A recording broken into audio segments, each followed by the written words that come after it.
Hi, and welcome to Distance by Wax Buffalo. I'm Alicia Reisinger.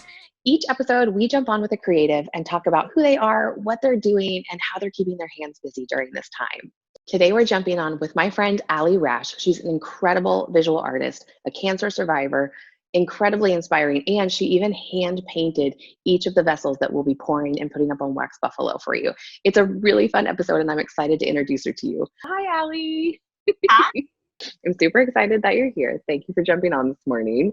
I actually have a funny story. So, I mean, we knew each other like as friends, and like Jill had introduced us, and I kind of knew your story and like being around you from Brian. I did not know that you were an incredible artist, but I had been following you as an artist, but because it's your name backwards, you know, it's Rash Allison on your art. Right. Yes. And the name is on my like normal Instagram. Yes. So my mom moved here and was looking for just like, she's like, I just want whimsical, beautiful art. And I was like, I know this artist. I'll show it to you. So I pull your stuff up. I'm showing your art. And she's like, well, how do I get in touch with her? And I was like, let's see what her contact info. And I was like, oh my gosh, Mom, this is my friend. This is my friend, Allie. You're so incredibly talented. So I have been a big fan of yours even before I realized I was. Well, thank you. Yes. Tell us a little bit about how you've moved your art studio into your dining room. Give us the little tour right now. I did this once in California when my son was born. I moved from my studio in Chinatown into our house. And I always pick the room that has the best light, which happens to be the dining room. So poor Brian came home one day and all the walls were covered in plastic. There was like no furniture. And I'd moved the studio in there. So here, since we're staying home, social distancing, kind of quarantine, my studio space is kind of a semi-shared space.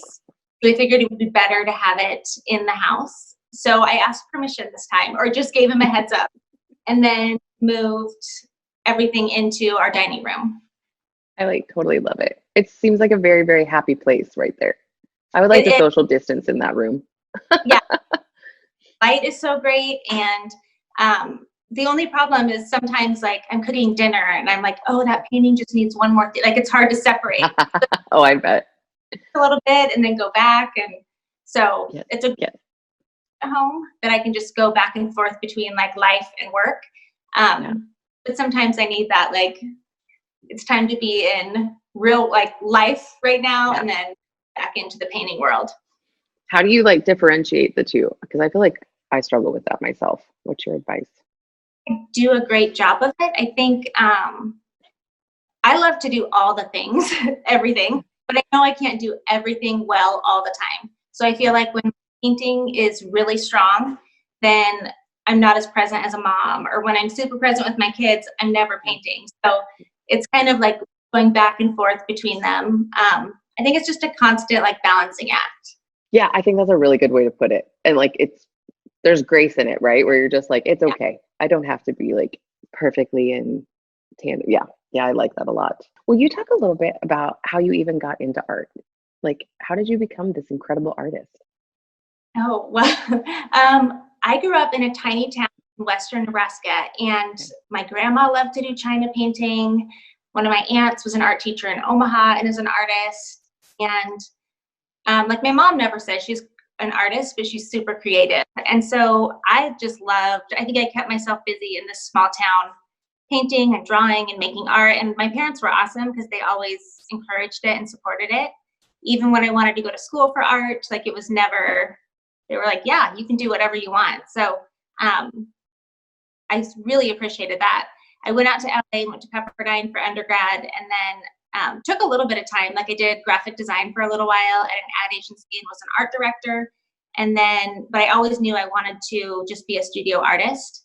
And so I went back to graduate school and studied art. And so it's awesome to be able to just like, this is my job. Like that's a great thing. What is your routine usually when we're not social distancing? Like, do you have days you go in and paint and like, how do you kind of do your art?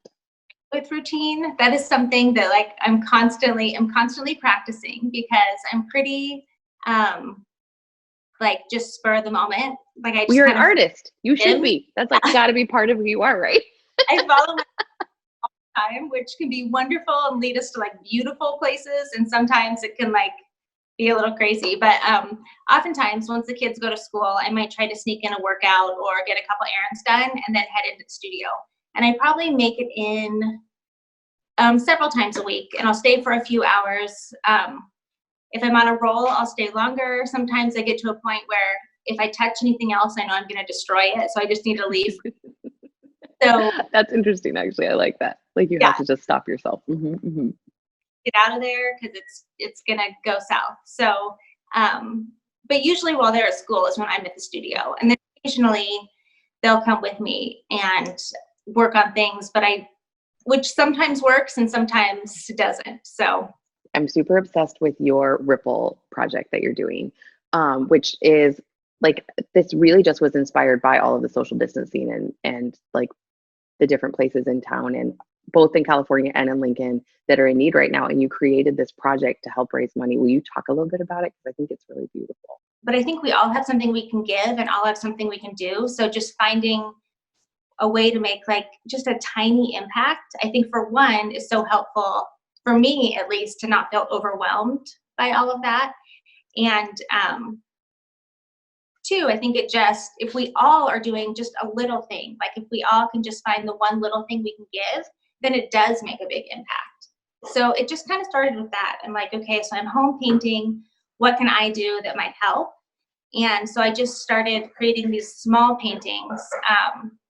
And then I just started with 6, and I posted them on Instagram and said, these are the organizations that I want to support, both in Lincoln and in Los Angeles, because they're kind of our 2 homes.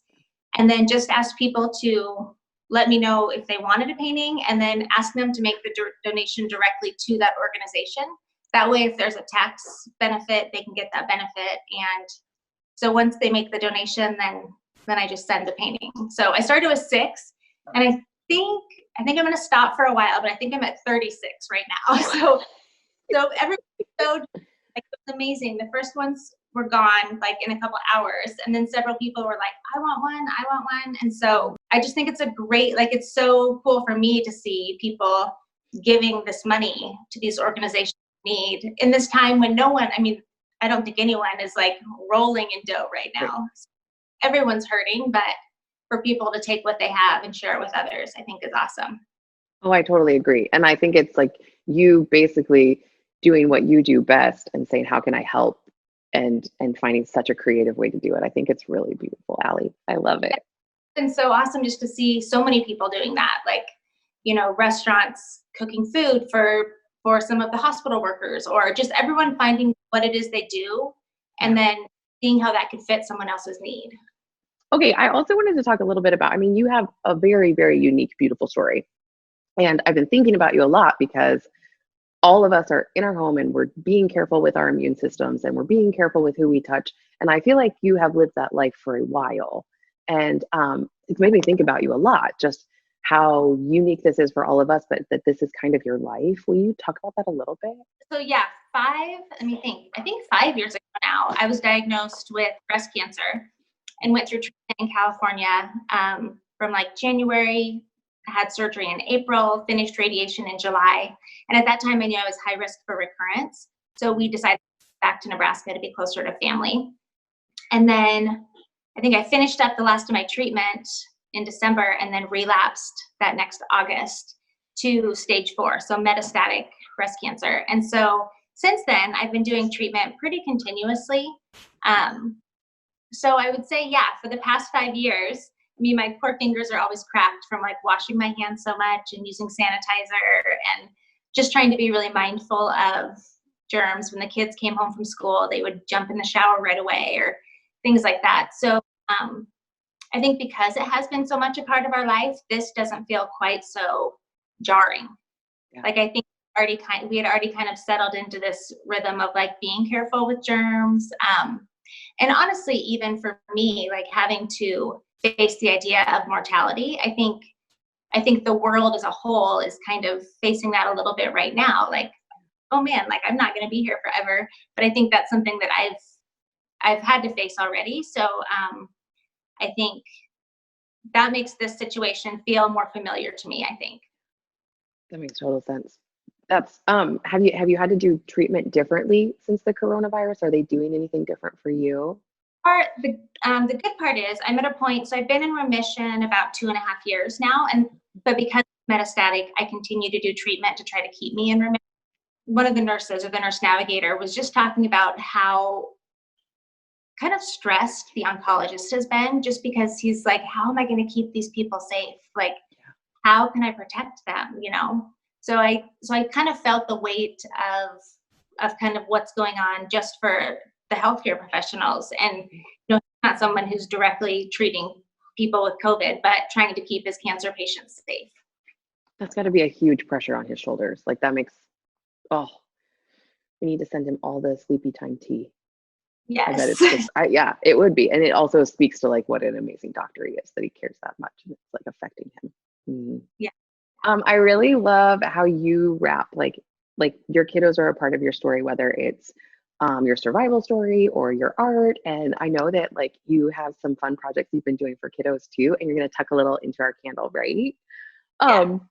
So to start, Allie actually hand painted all of the vessels that we're going to be pouring into today, which is very exciting. They're so beautiful. I like literally pulled each one out and was just like squealing. And then your inspiration, I think, for these is really beautiful, just like your time in Costa Rica and the colors you chose. So will you talk a little bit about that? I'm going to get some wax ready, and I've got some coconut. I put some, it's kind of like a blend of coconut and shea and aloe, and there's a little agave in there. And I think it just smells like a beach. It smells amazing, like a tropical beach. It sounds amazing. I'm so excited for it. My kids know I love coconut. Like every holiday, they buy me coconut lotion and coconut soap and just, Really? Yes. Oh, this is going to be perfect. Oh, I hope you love it. It smells so good. It's like just, and especially like right now when we're all just stuck inside, it's like, okay, this will be our tropical vacation. We'll just burn a candle. And tell me the colors though, right? We're kind of like reminiscent of all the houses and the things that you see. Yes. White is my favorite color. So I initially pictured I'm going to do these white vessels with this white artwork on it. And of course, that's not how it turned out, because that's not how.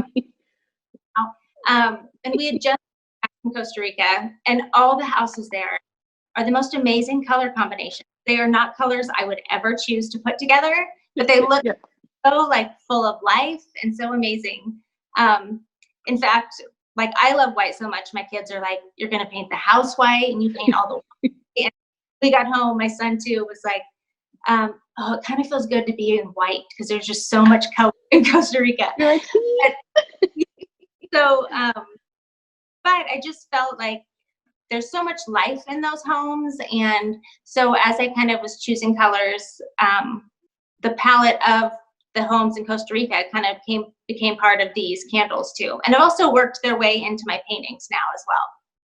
It made me laugh when you told me that your favorite color was white, because your artwork is so colorful. I love white too. Our whole house is white also. I was like, but it makes sense. I think like if you're in a Zen environment, then you can go to your studio and be like, and now I'm wild. Yeah, all the colors out. And I feel white too, like it reflects all of the colors. And so I think it just lets every individual color stand out so much that it. Yeah. How do you teach your kids art? Like, how do you incorporate them into your art? I teach college art, like I work as a professional artist, but for them, I'm their mom. So they do not love like art lessons from me. And occasionally we try to get on YouTube and do like a step-by-step lesson. And we always find that somebody gets frustrated, or like they have this expectation that it's going to look just like that image, and it never does. So for us, like my neighbor asked me the other day, what would you recommend for kids for art right now? And I feel like just giving them permission to like be creative and explore, and providing the materials and all of these tools, and then just letting them use their imagination. Because I think kids are like the best artists, and it kind of gets like worked out of us as we get older. So I'm always trying to get back. In fact, one time my daughter was like she was younger, but she was giving someone a tour of the house, and we have some of her paintings up and mine, and she was little. She's like, my mom wishes she could paint like me, but she just can't. And it's so true. I love her. Yeah, because I do. So I feel like when we're at home with kids, rather than feeling like we have to give them like, I love Pinterest, and Pinterest projects are awesome, but I think and we do them too, but kids come up with like more amazing things on their own. So I just try to give them like the space to be creative, and then we find different tools and things to use to I paint. love it. So I Super have them smart. like paint while we talk. Yeah, grab them. Let's do it. And then we can pour the candle. I think this is a great idea. I always feel, so I know it's hard to like get out and get materials right now. Yeah. I'm just put it right here so you can see them. And so like plastic tablecloths from a birthday party or whatever, like we just cover things in plastic, and that way you don't have to worry so much about making a mess or anything. I have big sheets of paper. And then we were just going to talk about like a few little painting techniques that are kind of fun. Oh, I love it. Yes, please. To do some masking first. So Okay. Blue tape. Like I wish I'd bought stock in blue tape because we use it all the time. And Zuzu used just some wall vinyl, and they kind of masked out some areas. So later, I don't know if we'll get to it here, but they'll pull off that tape and that part will stay white. So they kind of started with that. So smart. If you want to get like a real washy kind of paint or painting, you can add a lot of water to your paint. And we like to be super experimental too with the materials we use, or like so Zuzu's got like this little kitchen thing we found. I don't even know what it is. Palette knife. If you don't have a palette, like a ruler is a great way to spread the paint. Like a stir stick? A stir stick. Okay. Yes, like have like popsicle sticks, like any of that. Okay. And you just spread the paint. That's very cool. And Flynn, will you show them, like, if you take that and go down now across your stripes, do you want to keep your stripes like they are? No? Okay. If you go down, then he'll kind of blend the colors together. Oh, neat. It's like super fun effects when they do that. And super satisfying. Like, I feel like that would feel, I love it. I think this is like things that kids can do, but also adults. I think making art, creating, so therapeutic. Yeah. And so much fun. And I also think people are like, I'm not creative, I'm not artistic. And I think we are all more creative than we give ourselves credit for. And while you're painting, let's pour your candle into your beautiful painted vessel. I'm just stirring a little bit to emulsify the oils. I know you've come into the studio and poured with us, so you know. We also love brushes, super cheap foam brushes work awesome. And Flynn, so on the top here, Flynn did paint that had no water in it. And then at the bottom, we used a lot of water in there. And you can see that effect. Can you see that on the screen? Yeah. What you love to do, you can, like they both have just kind of paper plates, or we save all of our plastic lids as a palette to put their paint on. Or you can put the paint just directly onto the painting and kind of work it around there. All right. Shall we pour your candle? Okay. We'll do our art while you're doing your art. Okay, here we go. Oh, it smells so good. It smells like a tropical beach. Coconutty and shea butter. So I feel like we can all just kind of sit in our homes in Nebraska or wherever you are and stare out the window and just imagine that we are at a tropical beach. Exactly. That's what we all need right now. Yes. Flynn and Zuzu, thank you so much for jumping on with us today and teaching us about art and just sharing a little bit of your story. I'm going to let this cure. It'll take a few days, and then I'll wrap it up and I'll send it to you. And then, of course, we'll make a full batch of these. Each one of them has been hand painted by Allie, and they're super unique and beautiful. And so we'll have those available at waxbuffalo.com. And then, of course, the proceeds will go to the Lincoln Food Bank. I sure adore you. Thank you for telling your story today. And thank you so much for letting us be part of this project too. Oh my goodness. Yes, it's our honor. You guys have such a beautiful day. I sure love you. Thank you. Bye. Bye. Each of the vessels that we'll be putting on waxbuffalo.com were hand painted by Allie in the beautiful way that she creates art. I'm obsessed with all of them. It's going to be very hard to part with them. And of course, the sale of these candles will go to keeping small businesses lights on here in Lincoln, Nebraska. And also the proceeds will be donated to the Lincoln Food Bank as usual. Thanks so much for jumping on with us today. I sure appreciate it. Until next time, bye.